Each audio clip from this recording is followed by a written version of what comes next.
Have you ever struggled with building a good enclosure in your Jurassic World Evolution 2 sandbox parks? Well, this video will help you burst out of that threshold and make them a million times better. I'll present you my 5 biggest tips on building enclosures, which will be presented at the ones I value the least at number 5, and the ones I value the most at number 1. Number 5. Don't build flats. Everyone knows that using terrain in your parks is always a nice and simple way to elevate them to new heights. You can apply this to your enclosures by adding a small amount of hills to the background of the enclosure, or fleshing out huge mountains filling up the entire park. But personally, my favorite use for elevation in my builds is building little balconies which are slightly higher than the floor of the enclosure, just so our guests can take a peek inside of the pen. For number 4, we have this thing that I like to call biome manipulation. This is when you take the tools given to you by the biome you're currently building in and using them to create an enclosure that looks like it was built in a totally different biome. This makes your enclosures feel so much more diverse. If you're on a tropical map, not all your enclosures will be tropical anymore. Maybe some could be alpine or desert. To give you a quick example of what you can do with this, take a look at me using the tools given to me by a tropical map to turn an enclosure into a desert biome. Step 1. Build your borders. Step 2. Replace the grass with the sand terrain paint. Step 3. Add a hill or two. Step 4. Add a teeny tiny drop of water. Step 5. Add some accents of dirt and rock paints. Step 6. Add a few desert or alpine decorational trees. Step 7. Add a whole bunch of rocks. Okay, let's hope I didn't go too far off track, but my point is, biome manipulation can do wonders for your enclosure variety.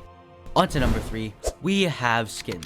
I used to be the type of person to either put dinosaurs with the default skin patterns in enclosures or turn on random skin and pattern selection. But there are some major cons if you do that, like the enclosures being off for the vibe that you want the enclosure to give off. Let's say you build a desert enclosure filled with an aroma of mystery and suspense, but then the Aquacanthosaurus you put in the enclosure is all blue due to random selection.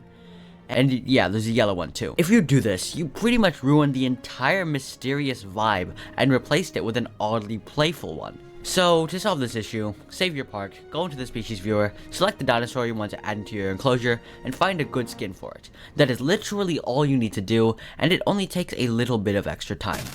Now, for number 2, we have variety in your fencing.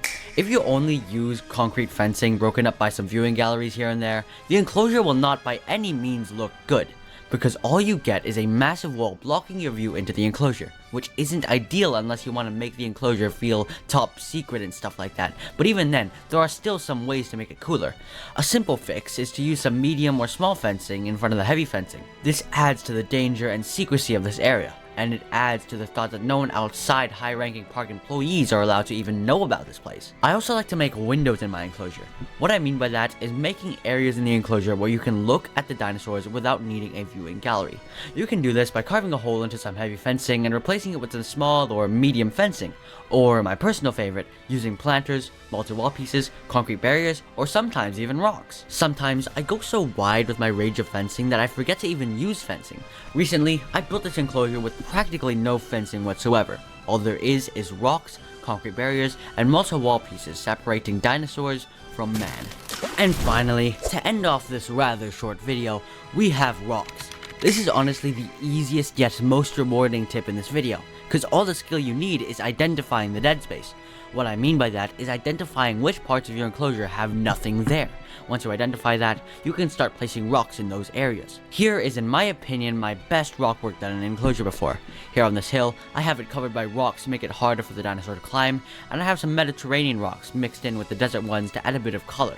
I also identified some more negative space and placed some water there too, just so that there's more water sources in this barren desert. If you manage to pull all of these tips off, you can build a nice, naturalistic enclosure that looks like something your dinosaurs could actually live in, not just a flat box with a goat feeder and water.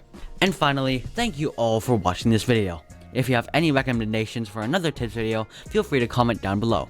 If you enjoyed this one, you might also have a fun time watching this video that a young version of myself made about 5 general tips for JWE2 Sandbox. Anyway, if you enjoyed this video, be sure to like, share, and subscribe. Have a great day, and see you next time.